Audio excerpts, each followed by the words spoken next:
জি রামজি 2025 এটাকে প্রণয়ন উপলক্ষে জনপ্রতিনিধি সম্মেলন এবং বিভিন্ন গ্রামোন্নয়ন প্রকল্পের উদ্বোধন ও লাভার্থীর যে সম্মাননা সেই উপলক্ষে আমাদের মাঝে উপস্থিত রয়েছেন Shri Shivraj Singh Chouhanji, honourable union minister of RDA এবং অন্যান্য দপ্তরের।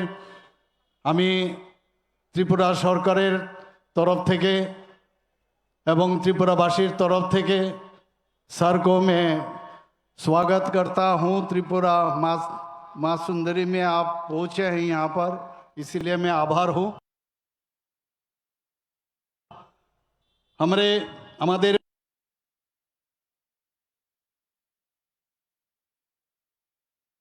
মাঝে উপস্থিত আছেন Shri Biplab Kumar Deb, honourable ex chief minister এবং এমপি আমাদের ত্রিপুরার ওয়েস্ট এবং অন্যান্য দপ্তরের। এখানে উপস্থিত আছেন Shri Sushanta Chowdhury, honourable minister tourism, food and অন্যান্য দপ্তর, Shri Tinku Roy, honourable minister youth affairs, sports এবং অন্যান্য দপ্তর। এখানে আমাদের মাঝে উপস্থিত আছেন শ্রী সুধাংশু দাস, অনারেবল মিনিস্টার ত্রিপুরা সরকারের। তাছাড়া এখানে যার উদ্যোগে আজকে বলা যায় যে এই যে আয়োজন, বিশাল সংখ্যায় এখানে ত্রিস্তরীয় পঞ্চায়েত এবং অন্যান্য যারা এখানে উপস্থিত আছেন, যার উদ্যোগে Shri Kishore Barman, honourable minister RD panchayat. তাছাড়া এখানে যিনি স্বাগত ভাষণ রেখেছেন আমাদের ত্রিপুরা সরকারের আরডি ডিপার্টমেন্টের যিনি সেক্রেটারি শ্রী অভিষেক সিং মহোদয়, বিস্তারিত আলোচনা উনি রেখেছেন। এখানে অফ ডায়াস আমাদের মাঝে উপস্থিত আছেন মাননীয় বিধায়কগণ, এখানে জেলা সভাপতিগণ, তাছাড়া যারা ডিফারেন্ট যে আমাদের লাইন ডিপার্টমেন্টসের অফিসার্স এবং এই ডিপার্টমেন্টের যারা অফিসার্সগণ, ডিস্ট্রিক্ট ম্যাজিস্ট্রেটস এবং বিভিন্ন স্তরের যারা জনপ্রতিনিধিগণ, চেয়ারম্যান পিএসইউজ এবং বিভিন্ন স্তরের যারা আধিকারিকগণ থেকে শুরু করে প্রিয় সাংবাদিক বন্ধুরা, সবাইকে আপনারা এখানে উপস্থিত থাকার জন্য হার্দিক অভিনন্দন ও শুভেচ্ছা জানাচ্ছি। আমার ভাই ও বোনেরা, বন্ধুগণ, আপনারা সবাই জানেন যে এই বিকশিত ভারত জি রামজি আইন 2025-এ যখন মাননীয় প্রধানমন্ত্রীজির নেতৃত্বে এবং আমাদের মাননীয় মন্ত্রী ইউনিয়ন মিনিস্টার শ্রী শিবরাজ সিং চৌহানজির যে কঠোর পরিশ্রমের পরে এই আইন যখন বলবৎ হলো, তারপর বিরোধী দলের থেকে কী ধরনের বিভিন্নভাবে তাকে বিকৃতভাবে আমাদের সামনে সাধারণ মানুষের কাছে বিভ্রান্ত ছড়ানোর চেষ্টা করছেন। বন্ধুগণ, আপনাদের অবগতির জন্য জানাচ্ছি যে স্বাধীনতার হওয়ার পর আমাদের স্বাধীনতা প্রাপ্তি যখন হয়, এই নিয়ে অনেক কিন্তু এর আগে অনেকবার অনেক নাম হয়েছে, কিন্তু বিভিন্ন সময়ে নাম কিন্তু পরিবর্তিত হয়েছে।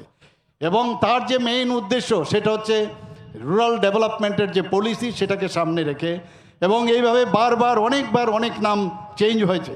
তখন কিন্তু ওনাদের সেই শব্দ আমরা দেখিনি। আজকে rural manpower programme in 1960-তে হয়েছে, তারপর crash scheme for rural employment in 1917-তে হয়েছে, তারপর এখানে স্ট্রাকচার এফোর্টস ইন 1980s এবং 1990s-এ হয়েছে।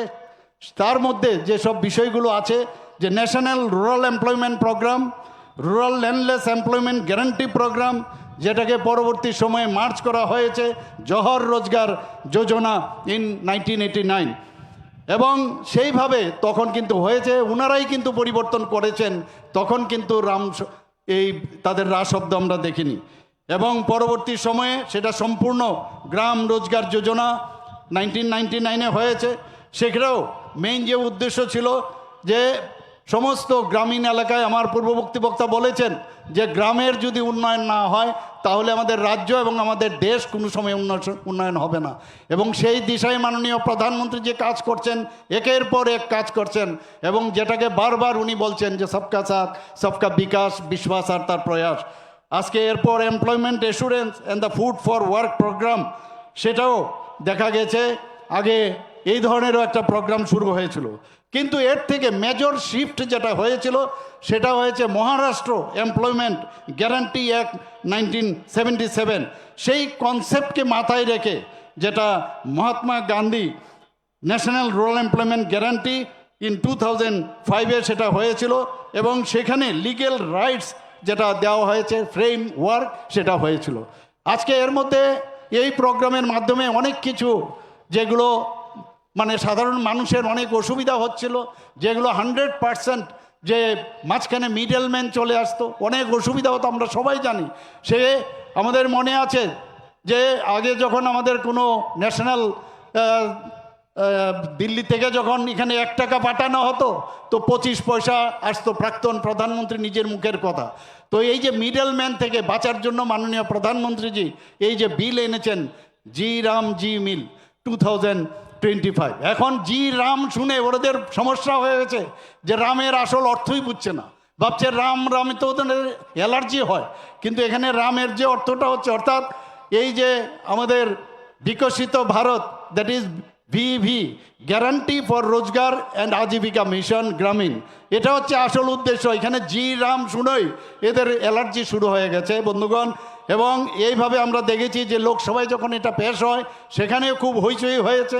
16 তারিখ 2025-এ আমাদের যখন এটা 16ই ডিসেম্বরে যখন সেটা পেশ করা হয় এবং সেখানে পাশ হয়, এবং পরবর্তী সময়ে যখন মাননীয় রাষ্ট্রপতিজি 21শে ডিসেম্বর সেটাকে সিলমোহর দেন, সেটা আইনে পরিণত হয়েছেন বন্ধুগণ।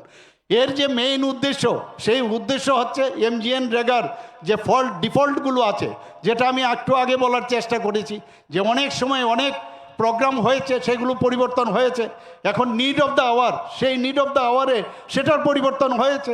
আননেসারি এটাকে নিয়ে একটা মানুষের কাছে একটা বিভ্রান্ত করার চেষ্টা করছে বন্ধুগণ। এতে করে আমার মনে হয় যে নতুন যে এই আইন হয়েছে তাতে করে আমাদের যারা এখানে জনপ্রতিনিধিরা এখানে উপস্থিত আছেন ত্রিস্তরীয় পঞ্চায়েতে, তারাও বুঝতে পারছেন যে এটা পরিবর্তন খুবই প্রয়োজন ছিল। এতে করে আমাদের যারা হায়ার ওয়ার্ক গ্যারান্টি এবং সেখানে ক্যাপ্ট ফান্ডিং ফর রুরাল ডেভেলপমেন্টে সেই কাজটা কিন্তু এর মধ্যে করা যাবে। এবং এখানে দেখা গেছে ডিউরেবল ইনফ্রাস্ট্রাকচার ক্রিয়েশন, আগে দেখা গেছে একই কাজ বারবার সে ফটো তুলে পাঠাতে হতো, একই কাজ, পুকুর খনন হচ্ছে কিন্তু সেটাকেই বারবার দেখানো হয়েছে। এই যে লুপহোলসগুলো সেটা যাতে না করা হয়, ইনফ্রাস্ট্রাকচার পার্মানেন্ট যাতে নেচার হয়, tighten accountability in employment programme, accountability থাকতে হবে। আমরা আগে দেখেছি যে বসে আছে নেতা, বসে থাকতো এবং কাজ করেছে, যখন 20 জন কাজ করছে দেখা গেল 5 জন 7 জন কাজ করছে, বাকিগুলোর সাদা কাগজে লিখেই নিয়েছে, এগুলো তো আমাদের দেখা। তো এই যে এই কাজগুলো করতো সেইগুলোর জন্য বন্ধ করার জন্য আজকে মাননীয় প্রধানমন্ত্রীজি যেভাবে কাজ করছেন যে ট্রান্সপারেন্সির মাধ্যমে, সেটাও এই আইন মধ্যে আমরা সেটা দেখতে পাচ্ছি। এখানে আমরা দেখতে পাচ্ছি প্রায় 95,000 কোটি টাকা সেন্ট্রাল গভর্নমেন্ট এই যে ইনিশিয়েটিভ নিয়েছে তার জন্য বরাদ্দ রেখেছে। Modernisation of the rural employment guarantee two align with long term infrastructure, যাতে ইনফ্রাস্ট্রাকচার সেটা লং টার্ম, এটা করলাম আর নষ্ট হয়ে গেল সেটা যেন না হয়। And resilience goal, eliminate the resilience goal. এই বিলের মধ্যে আরেকটা জিনিস আমরা যেটা দেখতে পেলাম, it reflects a significant shift in Indians approach to rural employment and development, সেই জিনিসগুলো আজকে কিন্তু আমরা দেখতে পাচ্ছি। শুধু তাই নয়, আজকে যদি ইনফ্রাস্ট্রাকচারের কথা বলি সেটা যাতে ডিউরেবল হয়, হাই কোয়ালিটি রুরাল ইনফ্রাস্ট্রাকচার হয়, এবং শুধু তাই নয় যাতে আমাদের যারা এই বিষয়ে কাজ করবেন তাদেরকে প্রপার ওয়েতে তাদের যে কাজ দেওয়া যায় সেই বিষয়টা এখানে কিন্তু আমরা দেখতে পাচ্ছি। এবং শুধু তাই নয়, এখানে টেকনোলজি এবং অ্যাকাউন্টেবিলিটি এই বিষয়টাও এখানে রাখা হয়েছে জি রামজি অ্যাক্টের মধ্যে। এবং এতে করে আমাদের ডিজিটাল ট্র্যাকিং এবং টু মিনিমাইজ দ্য করাপশন, আমি একটু আগে যেটা বললাম, যাতে করাপশন ফ্রি করা যায় এবং লিকেজ, অনেক সময় লিকেজ হয়, অনেক সময় কাজের মধ্যে প্রপার হচ্ছে না, সেটাকে বন্ধ করার জন্য সেই আইনটা আজকে হয়েছে। এবং আমি বারবার বলছি এই আইনের জন্য আজকে মিডলম্যানদের যে বিষয়, আজকে এটাও কিন্তু একটা ইন্ডাস্ট্রি ছিল আগে। আমরা বামফ্রন্টের সময় এখানে আমরা দেখেছি এই মিডলম্যানও কিন্তু একটা ইন্ডাস্ট্রি ছিল, যে যাও তুমি যাও, তোমাকে এই কাজ দিয়ে দিলাম। এতে করে এই মিডলম্যানের কিন্তু এখন আর সেই অবস্থানে কিন্তু ওরা থাকতে পারবে না। এবং আজকে যে প্ল্যানিং এবং এক্সিকিউশন ফান্ডিং স্ট্রাকচার এগুলো আজকে আমরা MGNREGAর মধ্যে যেগুলো সমস্যা ছিল সেগুলো কিন্তু এর থেকে নিরাময় আমরা পাবো। আজকে এখানে বিকশিত ভারত রোজগার ও আজীবিকা মিশন যে আইন মাননীয় প্রধানমন্ত্রীজি যেভাবে গ্রামীণ পরিবারের জন্য যে কাজটা করেছেন, আমি মাননীয় প্রধানমন্ত্রীজিকে এবং মাননীয় यूनियन मिनिस्टर उनके शिवराज जी को मैं धन्यवाद देता हूँ যে এইরকম একটা পরিশ্রম করে আপনারা এই ধরনের একটা আইনে আপনারা এনেছেন এবং এটা একটা হিস্ট্রি। আমি বলবো ভারতবর্ষের ইতিহাসে একটা কিন্তু হিস্ট্রি হয়েছে, এটার মধ্যে দু রায় নেই। বন্ধুগণ, আজকে এখানে আমরা সবাই জানি যে 100 দিনের যে ব্যবস্থা ছিল, 100 দিনের কর্মসংস্থানের নিশ্চয়তা দেওয়া হয়েছিল, সেই জায়গায় সেখান থেকে বাড়িয়ে আজকে 125 দিনের করা হয়েছে। এতে করে আমাদের গ্রামীণ যারা জনজাতি গোষ্ঠী আছে, জনগোষ্ঠী আছে, সবার কিন্তু লাভ হবে। শুধু জনজাতি না, জনজাতি গোষ্ঠী, জনজাতি জাতি, মণিপুরী এবং সংখ্যালঘু সবার জন্য কিন্তু সেটা অত্যন্ত গুরুত্বপূর্ণ এবং এটার একটা পরিবর্তন, তার স্বাদ কিন্তু আপনারা পাবেন এবং আমরা সবাই পাবো।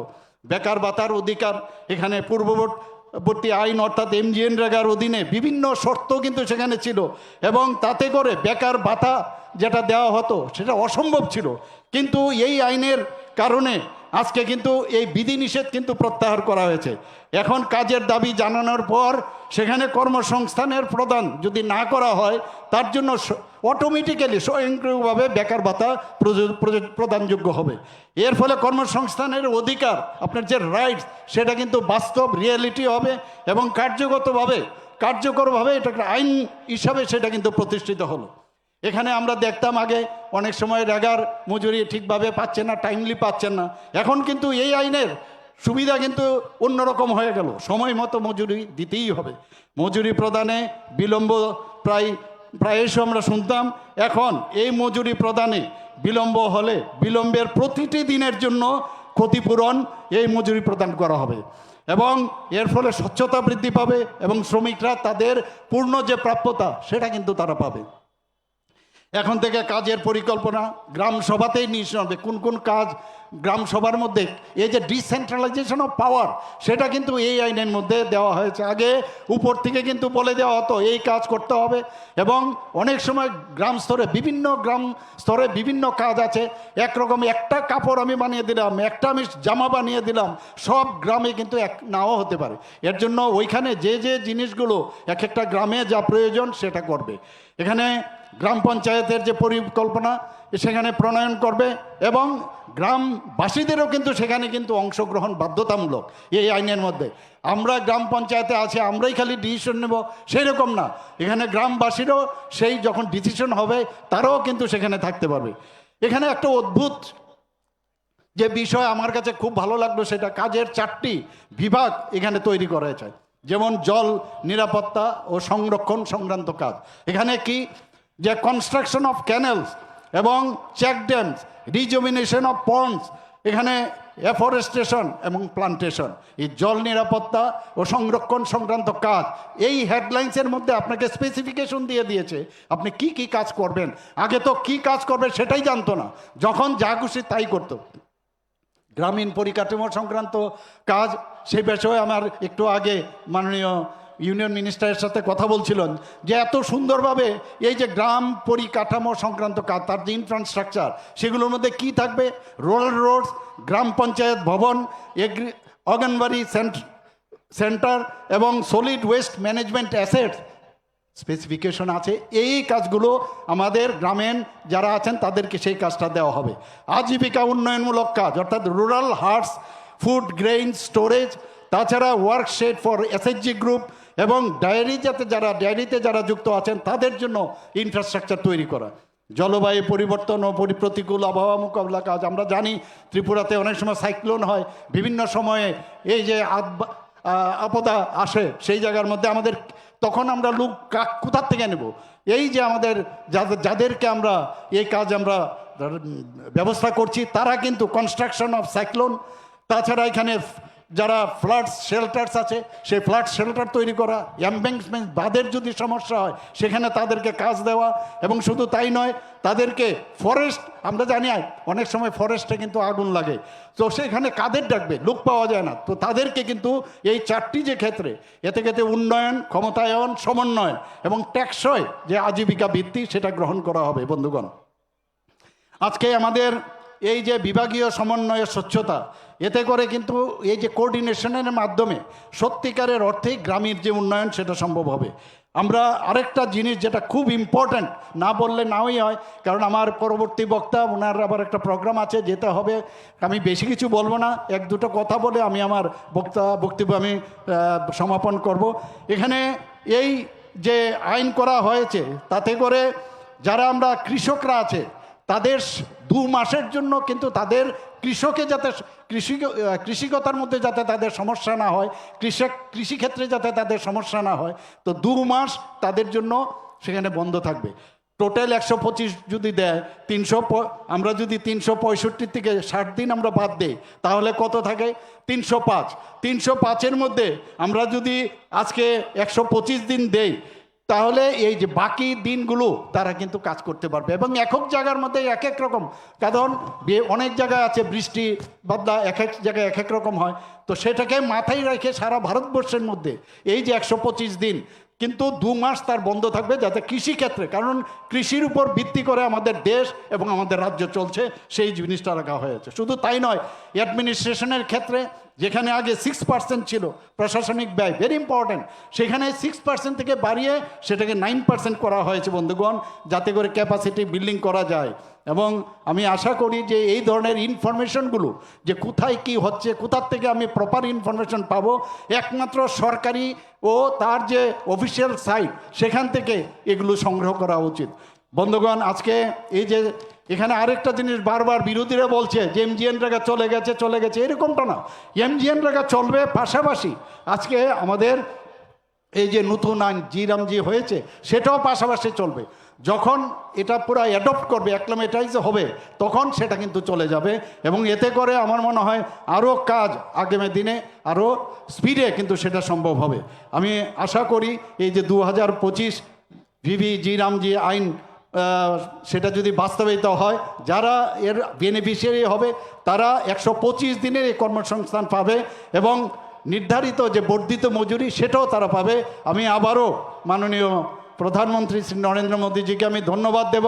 আমি মাননীয় আমাদের যিনি আজকে এখানে उपस्थित আছেন आदरणीय शिवराज सिंह चौहान जी को আমি ধন্যবাদ देना चाहता हूं कि आप इतना दूर से आप आए हैं और हमको संबोधन करने जा रहे हैं।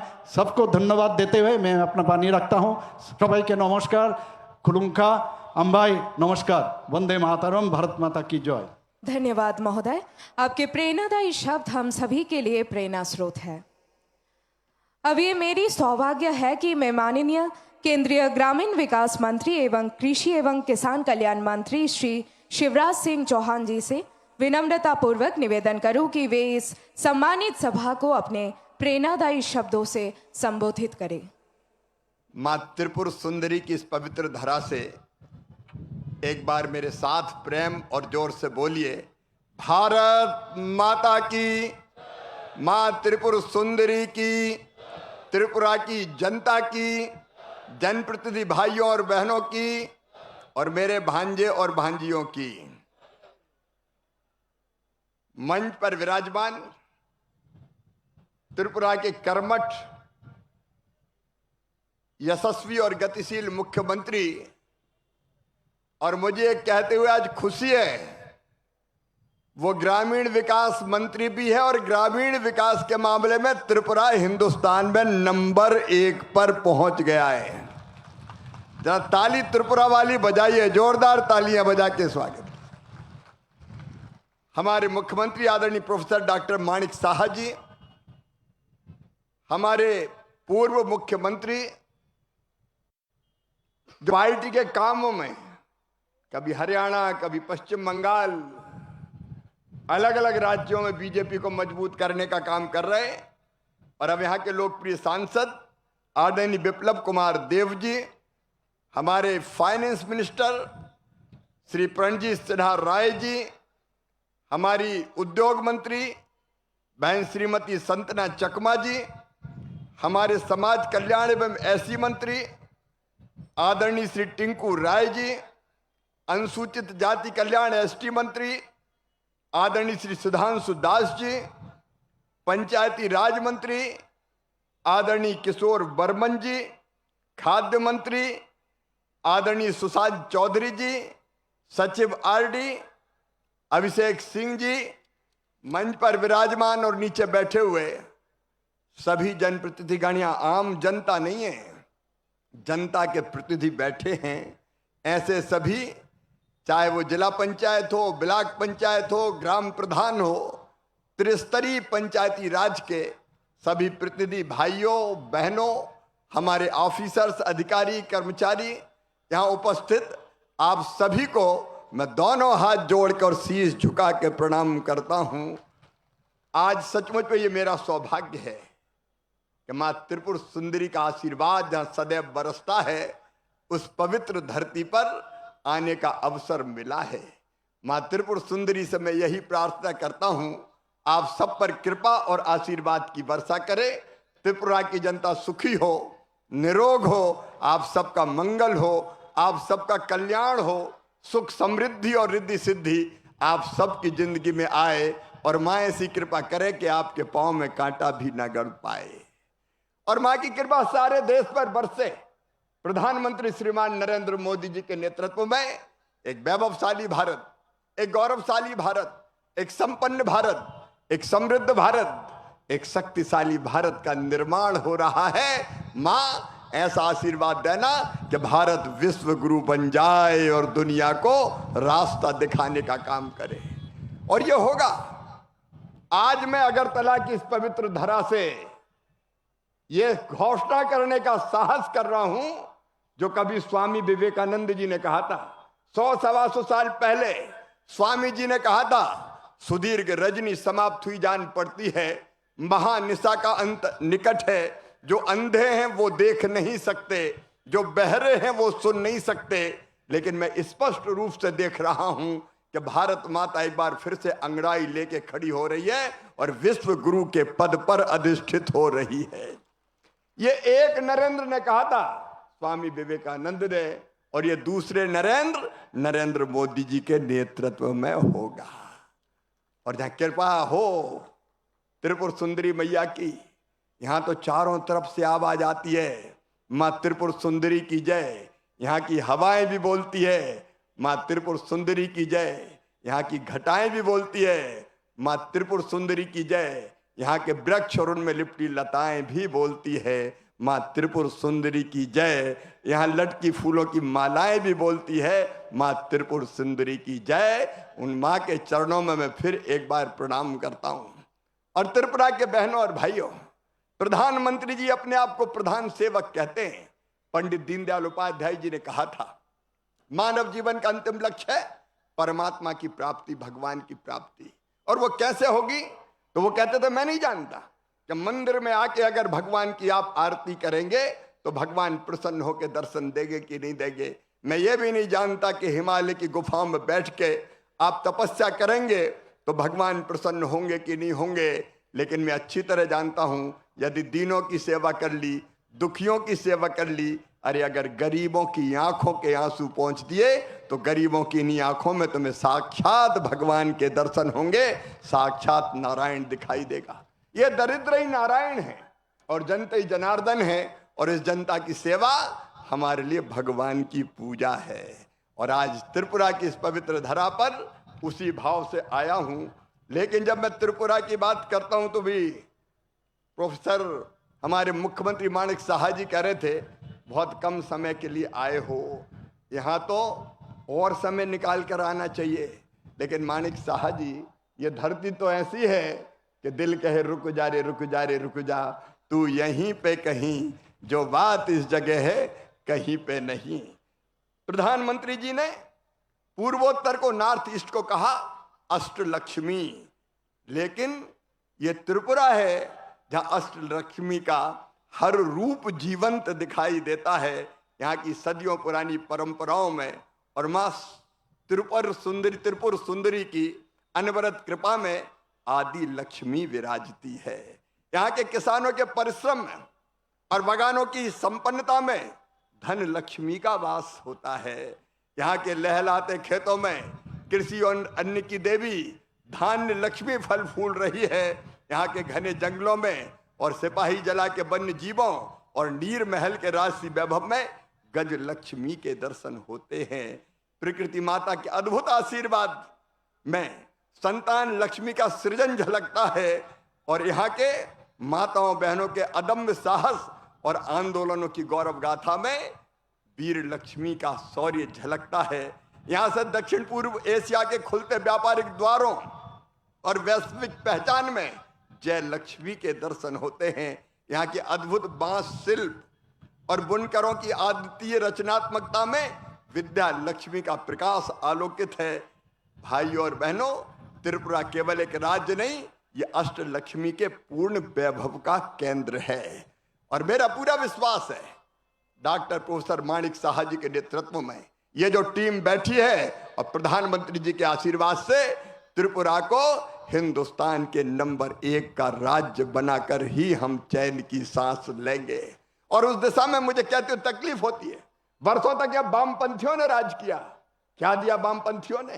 क्या कनेक्टिविटी दी? क्या फसलों का उत्पादन बढ़ा?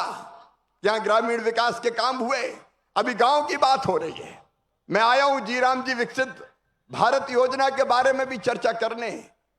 कितने गांव का विकास होता था जब सीपीएम की सरकार थी। मेरे बहनों और भाइयों, आज जब मैं आपके बीच आया हूं तो आपको विश्वास दिलाने आया हूं प्रधानमंत्री नरेंद्र मोदी जी की तरफ से विकसित भारत जी राम जी जो नया कानून आया है, यह विकसित भारत का संपूर्ण रोड मैप है। संपूर्ण रोड मैप, इसके बारे में कई तरह के दुष्प्रचार किए जा रहे हैं। और गरीबों का रोजगार छिन जाएगा, गांव का विकास नहीं होगा, इसमें जो मैट्स हैं, रोजगार सहायक हैं, उनका काम धंधा छिन जाएगा। अभी डॉक्टर साहब आपको विस्तार से बता रहे थे और मैं बंगाली का एक एक शब्द समझ रहा था और आत्मसात कर रहा था। कितनी प्यारी और मधुर भाषा है बंगाली। सचमुच में इसमें एक अद्भुत और अलग तरह की मिठास बंगाली में झलकती है। डॉक्टर साहब ने विस्तार से बताया। लेकिन कई तरह के जो दुष्प्रचार हो रहे हैं, गांव का विकास नहीं होगा। कांग्रेस ने कभी गांव का विकास किया? सीपीएम ने कभी गांव का विकास किया? अगर वास्तव में हिंदुस्तान कहीं बसता है तो वह अपने गांव में बसता है। महात्मा गांधी कहते थे, भारत गांव का देश है, भारत की आत्मा गांव में बसती है और गांव अगर समाप्त हो गए तो भारत समाप्त हो जाएंगे। सीपीएम वालों ने गांव समाप्त करने का पाप किया, लेकिन गांव के विकास का नया अध्याय अगर लिखा जा रहा है तो नरेंद्र मोदी जी के नेतृत्व में और डॉक्टर माणिक साहा जी के नेतृत्व में लिखा जा रहा है। मैं ग्रामीण विकास के अलग अलग पहलू है, लेकिन मैं विकसित भारत जी राम जी योजना के बारे में बात करूंगा। अभी डॉक्टर साहब बता रहे तो मैं फिर दोहरा रहा हूं। यहां ग्राम प्रधान बैठे हैं। मेरे ग्राम प्रधान बहनों और भाइयों, 100 दिन के बजाय 125 दिन का रोजगार ये मोदी की गारंटी है। और मोदी की गारंटी का मतलब है गारंटी पूरा करने की गारंटी। हम मांगने पे 100 दिन नहीं, 125 दिन का रोजगार देंगे। और ये हम ऐसे ही नहीं कह रहे। अभी केंद्रीय बजट, डॉक्टर साहब आपने देखा होगा, विपल जी तो वहां थे। केंद्रीय बजट में इस योजना के लिए जो प्रावधान किया है वो है 95,600 करोड़ रुपया।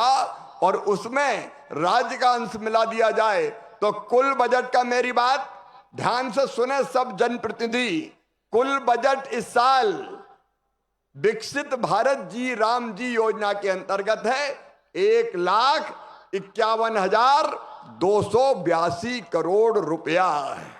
कितना है एक बार मेरे साथ बताइए ताकि सारा हिंदुस्तान सुन ले और त्रिपुरा के गरीब भी सुन ले। 1,51,000, मेरे साथ बोलिए, 1,51,282 करोड़। और 55,000 करोड़ रुपया इसमें फाइनेंस कमीशन का भी है, जो सीधे पंचायतों के खाते में जाएगा तो 1,51,282 करोड़, और उसमें जोड़ दो 55,000 करोड़, तो कितने करोड़ हो गए? 2 लाख करोड़ से ऊपर निकल गए। और पंचायतें कितनी है पूरे देश में? 2,86,000 पंचायतें हैं, और 2 लाख करोड़ से ज्यादा एक ही साल में आएगा। तो 5 साल में कितना आएगा? 10 लाख करोड़ रुपया गांव के विकास के लिए आएगा।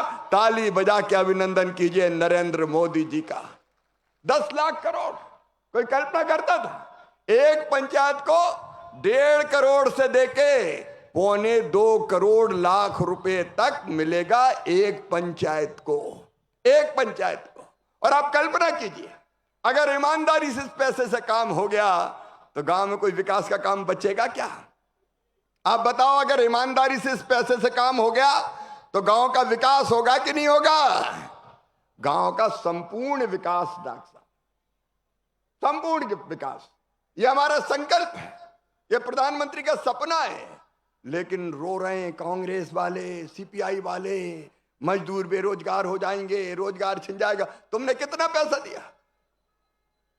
यूपीए की सरकार ने पूरे 10 साल में दिए थे 2,13,000 करोड़ रुपया। 2004 से लेकर 2014 तक उनकी सरकार थी, 2,13,000 करोड़ रुपया। और नरेंद्र मोदी जी ने 8,54,000 करोड़ रुपए से ज्यादा दिए 10 साल में, और अब तो 5 साल में 10 लाख करोड़। मेरे बहन और भाइयों, गांव के विकास का राजमार्ग है विकसित भारत जी राम जी योजना। और एक बात कही जा रही है, केंद्रीकरण हो गया है, अब दिल्ली से योजना बनेगी। अरे केंद्रीकरण तुम करते थे, डिसेंट्रलाइजेशन, भारत विकेंद्रीकरण भारतीय जनता पार्टी की सरकार की, एनडीए की सरकार की विशेषता है। ग्राम प्रधान कौन कौन है? जरा हाथ उठाएं। ग्राम प्रधान हाथ उठाइए जितने बैठे। ग्राम प्रधान बहनों और भाइयों सुन लो, और गांव में जाके कह देना कि ग्रामीण विकास मंत्री कह के गया है, गांव के विकास की योजना, ये जो पैसा आपकी पंचायत में विकास के लिए आएगा सीधे आपके वित्त आयोग का और मजदूरों के खाते में, और मटेरियल कंपोनेंट के रूप में जो आएगा पंचायतों में, वो पैसे से जो काम होंगे, वो योजना दिल्ली में नहीं बनेगी, वो योजना अगरतला में भी नहीं बनेगी, वो योजना बनेगी गांव में। गांव में बैठ के ग्राम सभा के साथ आप योजना बनाएंगे। अरे गांव में कौन सा काम होना है, ये दिल्ली वाले क्या जाने। और माफ कीजिए, अगरतला में भी बैठ के छोटे गांव में कौन से काम होने हैं, ये यहाँ के सेक्रेटरीट में बैठ के अफसर तय नहीं कर सकते। ये तो तय करेगा गांव का भाई, गांव का बहन, धन्नू पन्ना, लल्लू कल्ला मन्ना, वो तय करेंगे गांव में क्या बनना है। तुम कौन होते हो तय करने वाले? गांव हमारा, सड़क हमारी बननी है, स्कूल हमारा बनना है, अस्पताल हमारा बनना है, आंगनवाड़ी हमारी बननी है, तालाब हमारा बनना है, या किस गरीब के खेत में तालाब खुदना है। इसमें एसटी के लिए, एससी के लिए, बहुत गरीब किसान भाइयों बहनों के हितग्राही मूलक काम भी होंगे।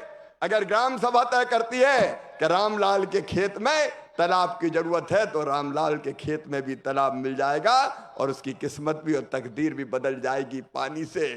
कौन से काम तय करना है, ये गांव तय करेगा। हाँ, इतना जरूर आग्रह किया है कि एक जल संरक्षण के काम, पानी बचाने के काम, अमृत सरोवर बहुत अच्छे बने हैं। अभी मैंने देखा है प्रेजेंटेशन में, अमृत सरोवर बनाने का, तालाब बनाने का, चेक डैम बनाने का, स्टॉप डैम बनाने का, बोरी बंधान बनाने का, पुराने तालाबों के जीर्णोद्धार का, ये सारे काम आप उसके अंतर कर सकते हैं। पानी अगर रहेगा तो खेती बढ़िया होगी और इंसान की जिंदगी भी अच्छी चलेगी, क्योंकि जल ही तो जीवन है। रहीमन पानी राखिए, बिन पानी सब सून, पानी मिले न उबरे, मोती मानस चून। तो इसमें पानी के काम हो सकते हैं। और दूसरे, हालांकि डॉक्टर साहब ने बताया है, लेकिन मैं फिर दोहरा रहा हूं, गांव के इंफ्रा के कोई भी काम आप हाथ में ले सकते हो। पुल पुलिया, नाली, सड़क, स्कूल, आंगनबाड़ी भवन, खेत की सड़क, जो आपकी मर्जी हो वो आप बनाइए। ये पूरी छूट आपको इस कानून के अंतर्गत दी गई है। और तीसरी तरह के काम भी, मेरी दीदियां बैठी है सेल्फ हेल्प ग्रुप की, मेरी दीदियों, मैं तुम सबको प्रणाम करता हूं। नारी तू नारायणी। और त्रिपुरा में तो सेल्फ हेल्प ग्रुप का इतना अच्छा काम कर रहा है, चल रहा है। 1,08,000 दीदियां भी मैंने देखा लखपति बन गई है। लेकिन त्रिपुरा में दीदियों, एक भी दीदी को गरीब अब नहीं रहने देंगे। हर दीदी लखपति बनेगी, यह हमारा संकल्प है। और सेल्फ हेल्प ग्रुप के लिए अगर किसी सेट की जरूरत है तो आप बनाइए। एफपीओ को कोई और चाहिए ऐसी रचना जिसमें वो ट्रेनिंग दे, दूसरे काम करे, वो आप बनाइए। पैक्स के लिए कुछ करना है तो वो बनाइए। और डॉक्टर साहब बता रहे थे बाढ़ से बचने के लिए, आपदा राहत के लिए, ड्रेनेज के सिस्टम के लिए कोई चीज बनाना है तो वो बनाइए। गांव के विकास की सारी चीजें बना सकते हैं। और एक बात और, अभी डॉक्टर साहब ने मुझे बताया कि यहां कुछ दिन से मजदूरी के पैसा डिले हुआ है। डॉक्टर साहब आपने बताया, फोन पे ही मैंने निर्देश किया है, आज ही पैसा रिलीज हो रहा है ग्राम प्रधान भाइयों। केवल बैंक वहां से यहां आने में 2-3 दिन का समय बैंक की पूरी प्रोसेस करने में लगता है। सबके खाते में पैसा आ जाएगा, कोई मजदूर चिंता ना करे। मामा कृषि विकास मंत्री है, खबर लग गई तो कोई कसर थोड़ी छोड़ेगा। चिंता करने की कोई जरूरत नहीं है। डॉक्टर साहब आपका फोन आ जाए तो तुमने पुकारा और हम चले आए, तुरंत करने का काम करेंगे, तो इसमें देर नहीं लगेगी। और अब ये तय कर दिया है, काम अगर नहीं मिला मांगने पे तो क्या दिया जाएगा? बेरोजगारी भत्ता। काम नहीं मिला मांगने पे तो क्या दिया जाएगा? जोर से बोल के बताइए भाई बहनों, क्या मिलेगा? जोर से बताइए। बेरोजगारी भत्ता, बेरोजगारी भत्ता। और अगर देर से मिला तो डॉक्टर साहब वो प्रावधान भी कर दिया है। अब अगर देरी से मिला तो विलंबित मजदूरी देनी पड़ेगी। और इसलिए आगे देरी का कोई चांस ही नहीं है। कानून में ही चांस खत्म कर दिया। टाइम पे मजदूर को पैसा, 15 दिन से ज्यादा देर हुई तो ब्याज भी देना पड़ेगा ऊपर से मजदूर को। बोलो ठीक है कि नहीं है? अरे सब जोर से बोलो, ठीक है कि नहीं? देर से क्यों दोगे? बेचारा गरीब काम कर रहा है, 4 दिन मजदूरी लेट हो गई तो खाएगा क्या वो? और इसलिए इसमें विलंबित मजदूरी पर अलग से पैसा देने का प्रावधान है। पूरा न्याय और सच्चा न्याय अगर कानून में किसी में है तो वह विकसित भारत जी राम जी योजना के अंतर्गत। डॉक्टर साहब ने बता दिया, मैं फिर दोहरा रहा हूं क्योंकि मैं बहुत ध्यान से आपका भाषण सुन रहा था। इसमें जो प्रशासनिक व्यय है अभी 6% था, 6%, अब वो बढ़ा के कर दिया है 9%। मतलब 1,51,282 करोड़ में से 13,000 करोड़ रुपए हमने निकाल दिए हैं इसके प्रशासनिक व्यय के लिए। इसमें रोजगार सहायक को क्या कहते हैं यहां पे, जो पंचायत सचिव के बाद और भी लोग रखे ना, ग्राम पंचायत, ग्राम रोजगार सहायक। जो ग्राम रोजगार सहायक है भैया सुन लेना, तुम्हारी तनख्वाह सुनिश्चित है। 6% से बढ़ा के 9% कर दिया है हमने।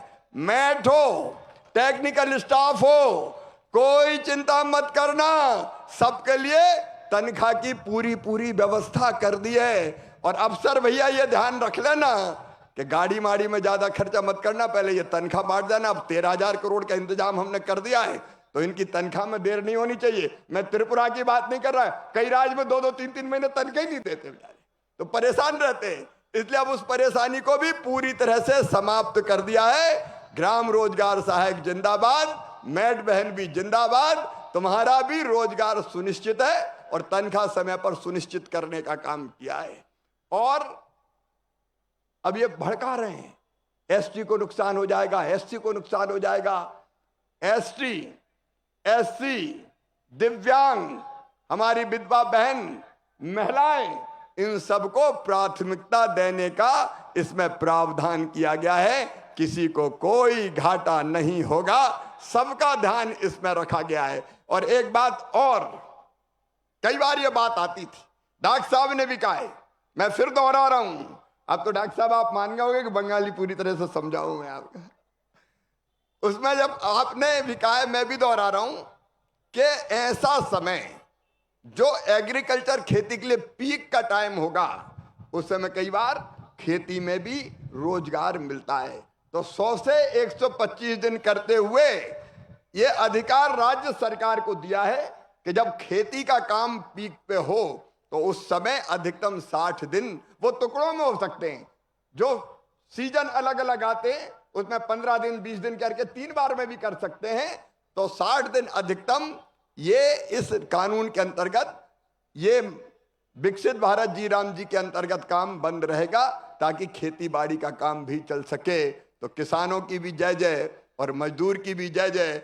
किसान भी जिंदाबाद और मजदूर भी जिंदाबाद और खेती बाड़ी भी जिंदाबाद। ये सबका ध्यान रखने वाला कानून आया है और इसलिए किसी को चिंता करने की जरूरत नहीं है।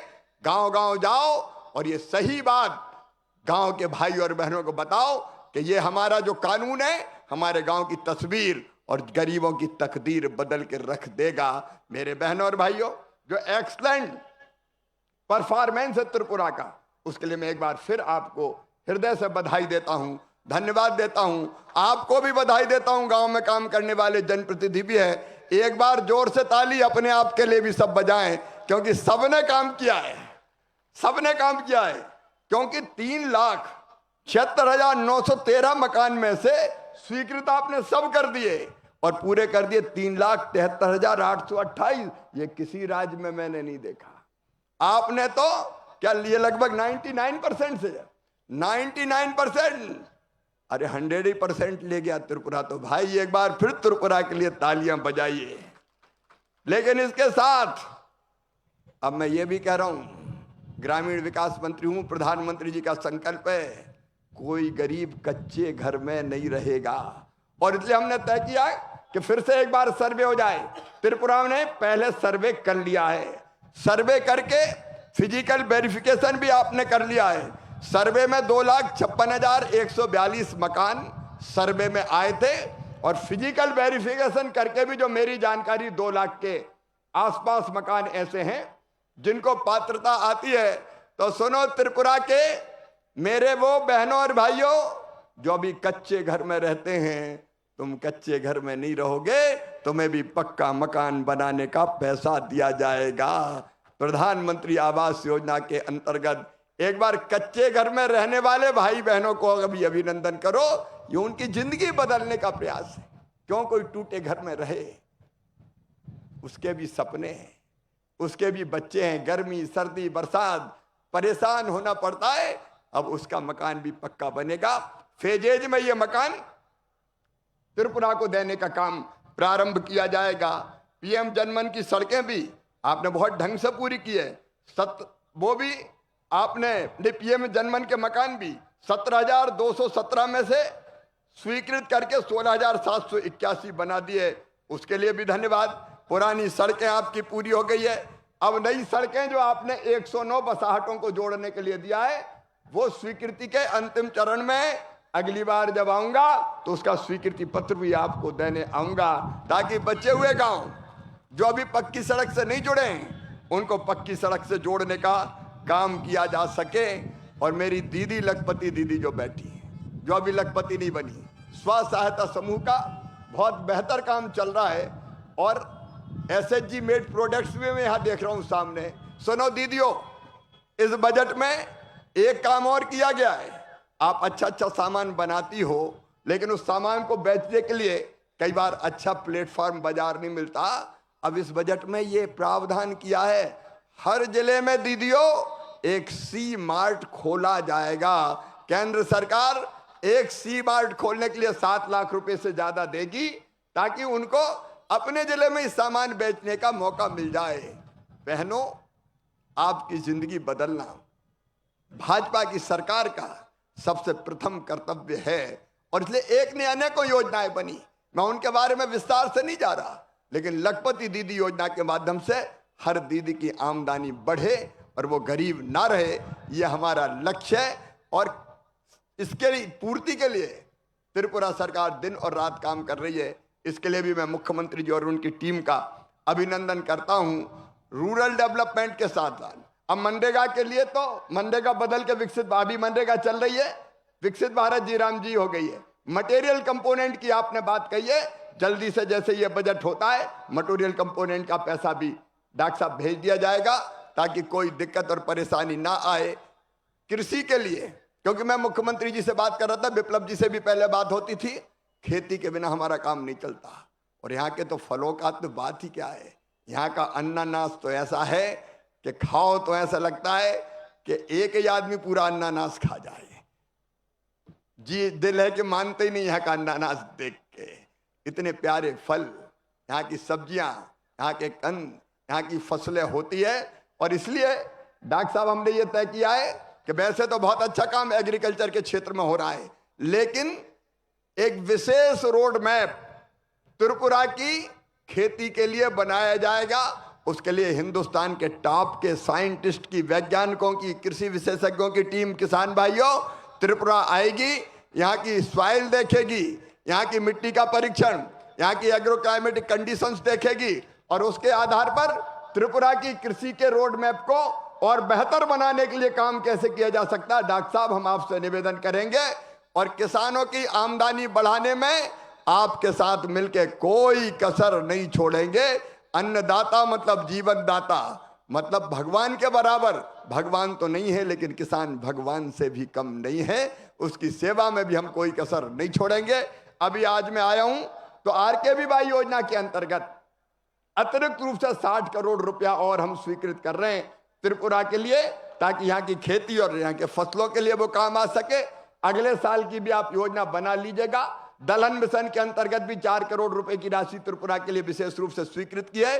तो खेती और ग्रामीण विकास में कोई कसर नहीं छोड़ी जाएगी। मेरे बहनों और भाइयों, आपकी समृद्धि हमारे जीवन का लक्ष्य है और भारत सरकार प्रधानमंत्री जी के नेतृत्व में त्रिपुरा की प्रगति और विकास में कोई कोर कसर नहीं छोड़ेगी। आज आप सबसे मिलकर मैं बहुत प्रसन्न हूं, मुझे बहुत अच्छा लगा है। आप भी मुझसे मिलकर प्रसन्न है कि नहीं है? अरे सब खुश हैं तो मामा भी खुश हैं। और मैं भी आपको निमंत्रण दे रहा हूं, दिल्ली में 12 सफदरजंग रोड पर रहता हूं। अगर दिल्ली आओ तो मामा से बिना बिले मत आना। मैं आपसे जब दिल्ली में रहूं, ऐसा नहीं कि मैं त्रिपुरा हूं और आप दिल्ली पहुंच जाओ। जब दिल्ली में रहूंगा और मेरे पास खबर आ गई कि त्रिपुरा से कोई आया है, तो दिल के दरबार भी खुले रहेंगे और घर के द्वार भी खुले रहेंगे। दिल और घर के द्वार दोनों खुले। इस अद्भुत जनता का मैं प्रणाम करता हूं। बहनों और भाइयों, गांव-गांव जाइए और विकसित भारत जी राम जी के बारे में जनता को अवगत कराइए। अमेरिका से जो कृषि समझौता हुआ है वो भी भारत के किसानों के हित में है। उसके लिए भी प्रधानमंत्री जी को बहुत बहुत धन्यवाद। आइए, डॉक्टर साहब ने तो अपने समर्थन का पत्र दिया है विकसित भारत जी राम जी योजना के लिए, लेकिन एक बार अगर आप मानते हैं कि विकसित भारत जी राम जी योजना अच्छी है, तो अपने अपने स्थान पर खड़े होकर मेरे साथ दोनों हाथ ऊपर उठाकर, दोनों मुट्ठी बांध के, भारत माता की जय बोल के इस विकसित भारत जी राम जी कानून का समर्थन करें। सब तैयार हैं? तो उठाइए दोनों हाथ, बांधिए दोनों मुट्ठी और मेरे साथ बोलिए, भारत माता की, मां त्रिपुर सुंदरी की, त्रिपुरा की महान जनता की, सभी बहनों भाइयों की हर हर महादेव। बहुत बहुत धन्यवाद। माननीय केंद्रीय मंत्री श्री शिवराज सिंह चौहान जी के प्रेरणादायी संबोधन के साथ हम इस कार्यक्रम के समापन पर पहुंच चुके हैं।